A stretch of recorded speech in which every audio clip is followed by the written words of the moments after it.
Hello friends, welcome to my YouTube channel AVH market analysis में। So friends, जैसे कि हमने पिछले 3 से 4 ट्रेडिंग सेशन में देखा है कि मार्केट में हमें जो है फॉल देखने को मिल रहा है। मार्केट जो है अपने लाइफ हाई से बहुत नीचे आ चुकी है। सो फ्रेंड्स, जो ये फॉल है ये हमें जो ग्लोबल टेंशन बढ़ रही है और एफआईज की बिकवाली हो रही है उसके कारण जो है हमें जो है फॉल देखने को मिल रहा है।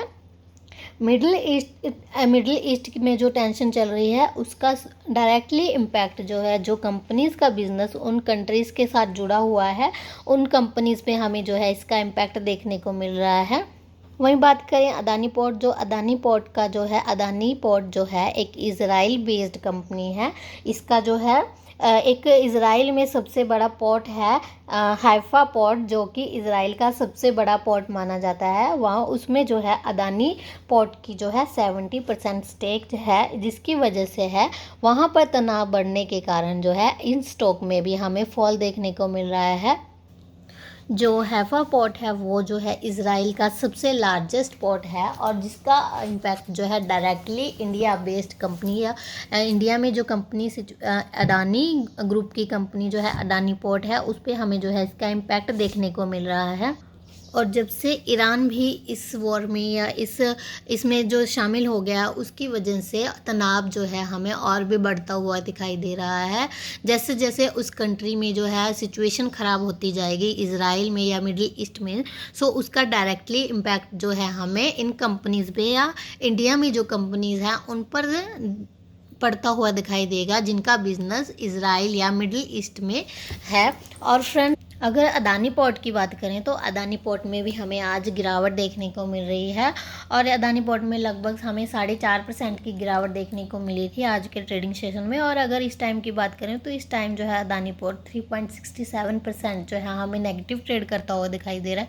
और अगर इसका आज डे हाई देखें तो डे हाई जो है इसने 1423 रुपीज़ का जो है इसने डे हाई लगाया था और डे लो इसका 1337 रुपीज़ का लगाया था।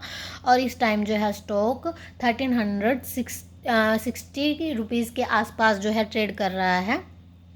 कंपनी जो है हमें सो फ्रेंड, जैसे जैसे मिडिल ईस्ट में तनाव बढ़ता जाएगा वैसे वैसे इन कंपनीज़ पे भी हमें इसका इफेक्ट देखने को मिलेगा। इनके शेयर्स में जो है हमें गिरावट देखने को मिलेगी। और लक्ष्मी श्री इन्वेस्टमेंट सिक्योरिटी के जो हेड अंशुल जैन हैं उनका कहना है कि जो मिडिल ईस्ट में तनाव बढ़ रहा है वहाँ पर जो कंपनीज़ का जिन कंपनीज़ का बिज़नेस इस कंट्री से रिलेट करता है उन कंपनीज़ के बिज़नेस पर जो है हमें इसका इफेक्ट देखने को मिलेगा। और जिन जिन सेक्टर्स पे इसका इफेक्ट पड़ सकता है वो आईटी सेक्टर हो गए, इंफ्रास्ट्रक्चर हो गया, ऑयल सेक्टर्स हो, बिजनेस हाउसेस हो गए जैसे टाटा हो गया, गौतम अडानी हो गया और आनंद महिंद्रा हो गया। इन बिजनेस हाउसेस पर भी हमें वहाँ की जो है तनाव का जो है असर इनके स्टॉक्स पर जो है पड़ता हुआ दिखाई दे सकता है। इनमें से कुछ कंपनीज जैसे टीसीएस हो गई, इन्फोसिस हो गया, बीपीसीएल हो गया, एचपीसीएल हो गया, टेक महिंद्रा हो गया, विप्रो हो गया, टाटा हो गया, इन्फोसिस हो गया और अडानीज़ की कंपनी, मोस्टली इसका इम्पैक्ट जो है अडानी पोर्ट पर पड़ता हुआ दिखाई देगा, जो कि पड़ भी रहा है और स्टॉक हमें गिरता हुआ दिखाई दे रहा है।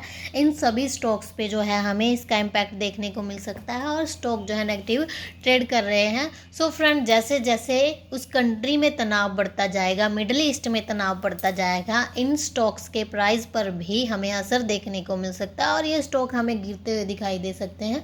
सो फ्रेंड्स, जब तक इन मिडिल ईस्ट में सब कुछ ठीक नहीं हो जाता या कोई वहाँ की गवर्नमेंट की तरफ से कोई अपडेट नहीं आ जाता, तब तक हमें इन स्टॉक्स को अवॉइड ही करना चाहिए और इसमें कोई भी बाइंग या सेलिंग नहीं करनी चाहिए। अगर कोई प्रॉफिट में है तो उन्हें सेल करके अपना जो है प्रॉफिट ज़रूर बुक कर लेना चाहिए, क्योंकि पता नहीं आगे और भी सिचुएशन ख़राब हो जाए और ख़राब होने के कारण इन स्टॉक्स पे जो है इनका इम्पैक्ट पड़ता हुआ दिखाई दे सकता है। सो फ्रेंड्स, शेयर मार्केट से जुड़ी लेटेस्ट अपडेट जानने के लिए please subscribe my channel and thank you for watching this video.